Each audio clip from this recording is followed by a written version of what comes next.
Bismillahirrahmanirrahim. Assalamualaikum warahmatullahi wabarakatuh. Apa khabar anak-anak semua? Ustazah harap semuanya sihat. Hari ini kita akan belajar unit yang kedua ya dalam Pendidikan Islam tingkatan 4. Pelajaran yang kedua, unit yang pertama ya.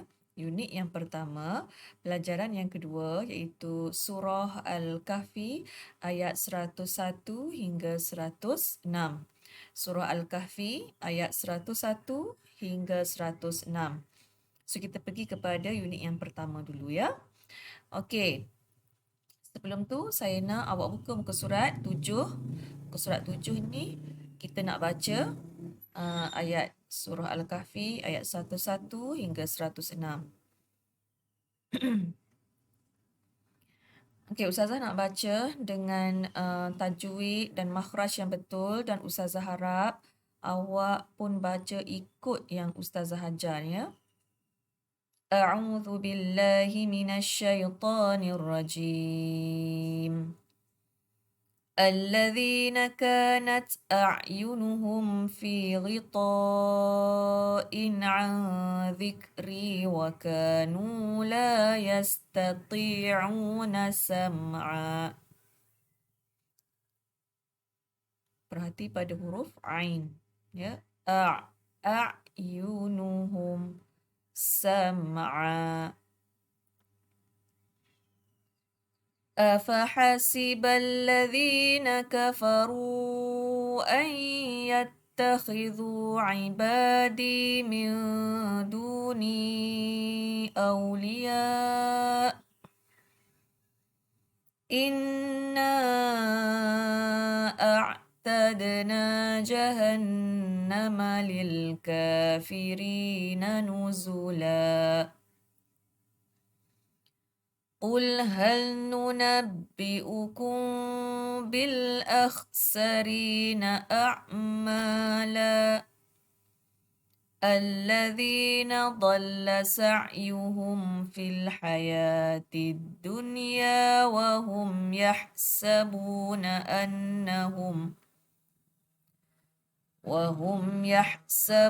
أنهم يحسنون صنعا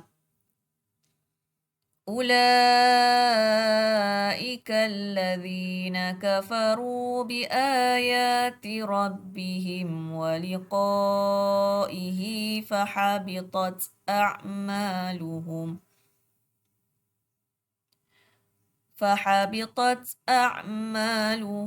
فلا نقيم لهم يوم القيامة وزنا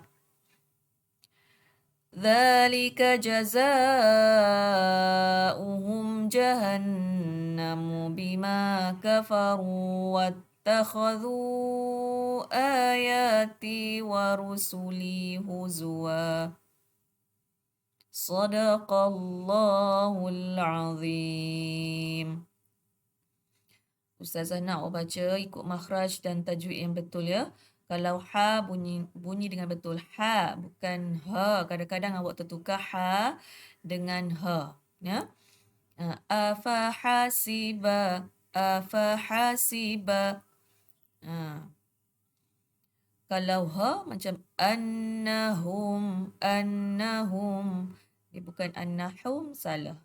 Annahum. Okey.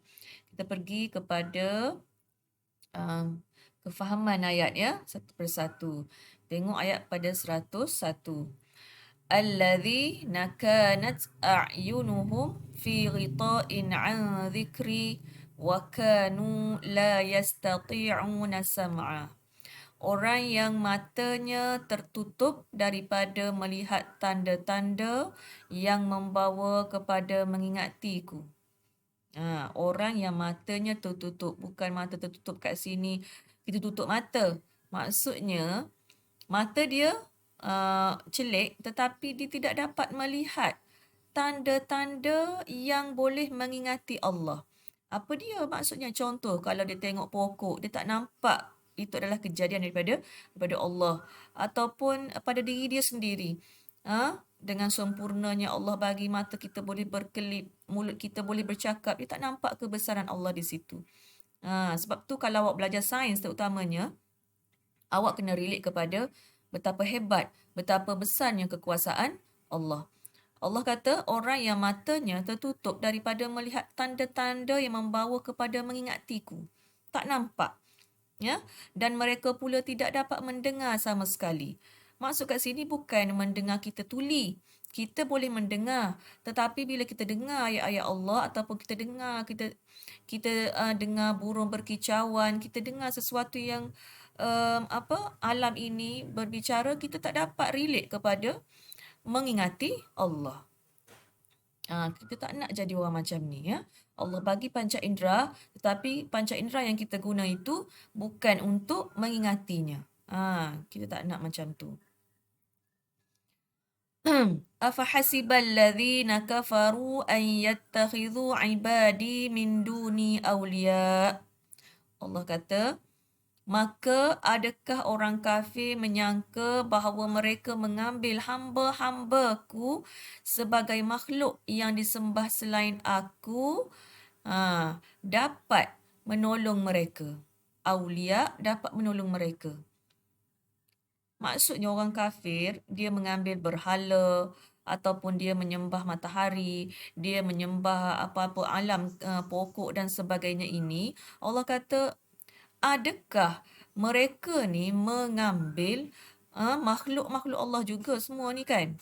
Makhluk-makhluk Allah ini dapat menolong mereka di akhirat nanti.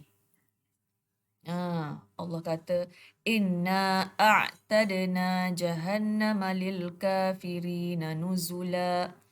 Sesungguhnya kami telah sediakan neraka jahanam bagi orang kafir itu sebagai tempat tetamu. Allah macam mengejek kan.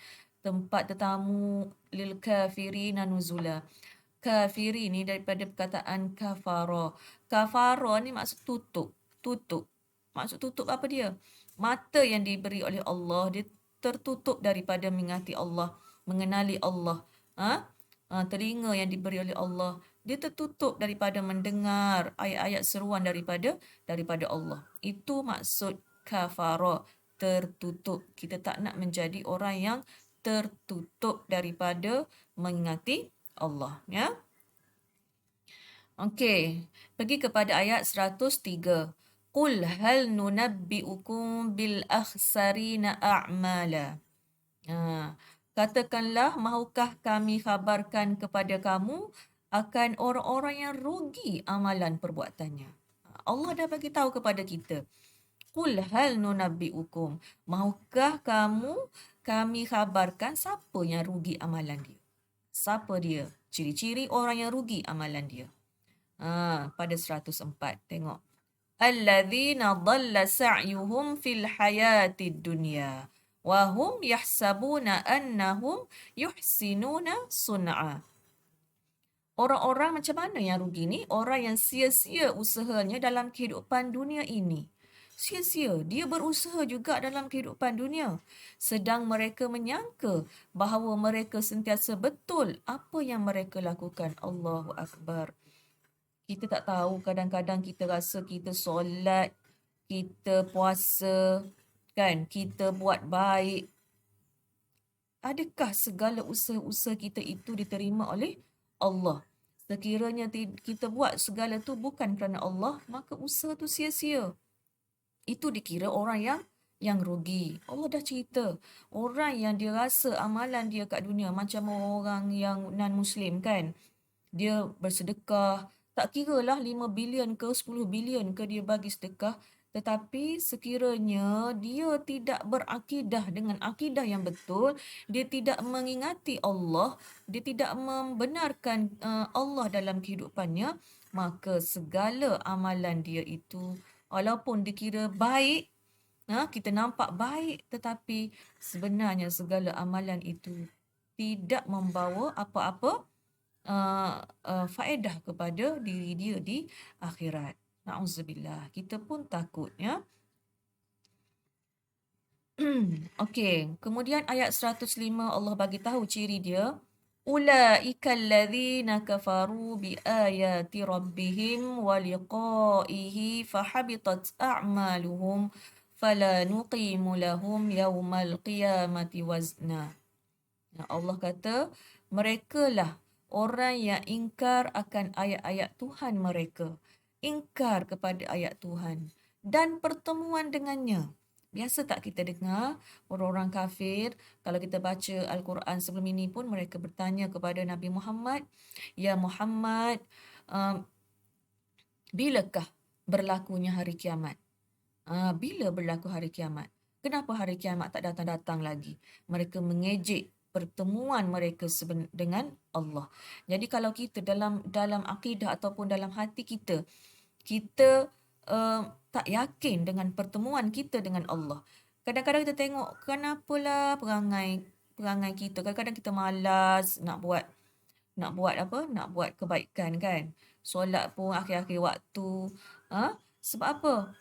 Sebab kadang-kadang kita jadi hati kita tu tak berapa nak yakin kita ni akan bertemu dengan Allah suatu hari nanti. Setiap daripada kita ni. Tak kira lah macam mana, setara mana sekalipun, akan ada detik dan waktu itu kita kena yakin bahawa kita ni akan bertemu dengan Allah. Kita nak bawa apa? Kita nak bawa ke benda yang Korea kita tengok tu? Ataupun kita nak bawa ke benda game yang kita main tu? Kita nak bawa ke benda-benda tu? Tak akan bawa. Yang akan bawa adalah amalan kebaikan kita kalau kita ikhlas. Itu pun kalau kita ikhlas. Ya? Kalau kita tak yakin, ingkar dengan ayat-ayat Allah dan juga pertemuan dengan Allah nanti, maka segala amalan kita akan gugur. Gugur. Apa maksud gugur? Segala apa yang kita buat baik, akidah kita rosak, maka segala amalan itu tidak akan diterima oleh Allah. Na'udzubillah. Maka kami tidak akan memberikan timbangan untuk menilai amalan mereka pada hari kiamat kelak.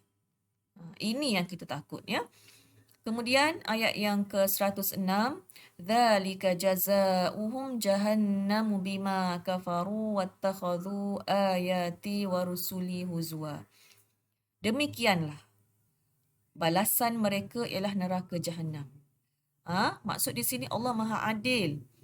Allah bagi kepada kita neraka Jahannam kalau di dunia kita ingkar kepada ayat-ayatnya dan juga pertemuan dengannya. Siapa yang bagi ayat-ayat Allah ni dan juga tentang pertemuan dengan Allah ini, siapa yang khabarkan? Allah dah bagi Rasul. Betul tak? Allah dah bagi Rasul untuk membicarakan tentang bagaimana manusia ini dia akan berakhir dengan pertemuan dengan Allah di akhirat nanti. Jadi kalau dia tak nak dengar, maka betul lah Allah kata balasan ini neraka Jahannam diberi kepada orang yang tak nak dengar. Ya, disebabkan mereka ingkar dan mereka menjadikan ayat-ayatku, iaitu ayat-ayat Allah, apa yang contoh hukum-hukum Allah sebagai ejek-ejekan, ataupun kalau kata syurga, neraka, mengejek-ngejek pula orang yang berbuat kebaikan. Kita dah belajar kan mempersendakan agama kan. Kita dah belajar.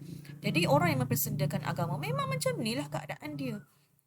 Mengejek ayat-ayat Allah dan juga rasul-rasulku. Rasul ataupun utusan yang diutuskan oleh Allah. Sebab apa mereka mengejek? Kerana mereka ingkar. Mereka tak nak dengar, tertutup tadi. Cerita tentang tertutup tadi, ya. Jadi kita berbicara tentang sampai ayat yang ke 106, ya. Untuk unit yang kedua 107 hingga 110 kita akan bincangkan kemudian, ya. Okey, kita tengok kepada intisari ayat ini ialah orang yang telah tertutup pintu hatinya tidak akan dapat melihat tanda-tanda kekuasaan Allah. Kita bagilah apa kat dia. Kita bagilah contoh apa-apa kat dia. Contoh macam mana matahari dengan tahun cahayanya kita nak sampai ke matahari. Bagaimana galaksi-galaksi ini. Ataupun kita bagi contoh pokok-pokok yang ada kat dunia ini. Kenapa Allah jadikan daun berwarna hijau dan sebagainya. Mereka tidak dapat melihat tanda-tanda kekuasaan Allah di situ. Yang kedua, Allah menyediakan neraka jahanam bagi sesiapa yang mensyirik. Syirik di sini maksudnya menduakan Allah, dan dia tak yakin bahawa Allah itu kita boleh minta direct. Kita kena minta dengan sesuatu, kena ada apa orang panggil perantara, untuk sampai kepada Allah. Kalau ada perantara, kita nampak macam lemahlah Allah tu kan. Kita tak perlu kepada perantara sebenarnya. Orang yang mempersendakan ayat Allah dan menghina para rasul adalah golongan orang yang merugi. Ya. Ini adalah kita dah belajar itu tentang beberapa golongan yang mempersendakan ayat-ayat Allah dan juga para rasulnya. Apakah minuman dia pun Allah dah ceritakan, dah detail cerita minuman di akhirat nanti. Dan juga orang yang ingkar pada perintah Allah ini akan ditolak amal kebajikannya pada hari kiamat kelak. Na'udzubillah. Kita tak nak jadi macam ni. Okey, Ustazah rasa setakat itu sahaja tentang perbincangan kita tentang ayat 101 hingga 106.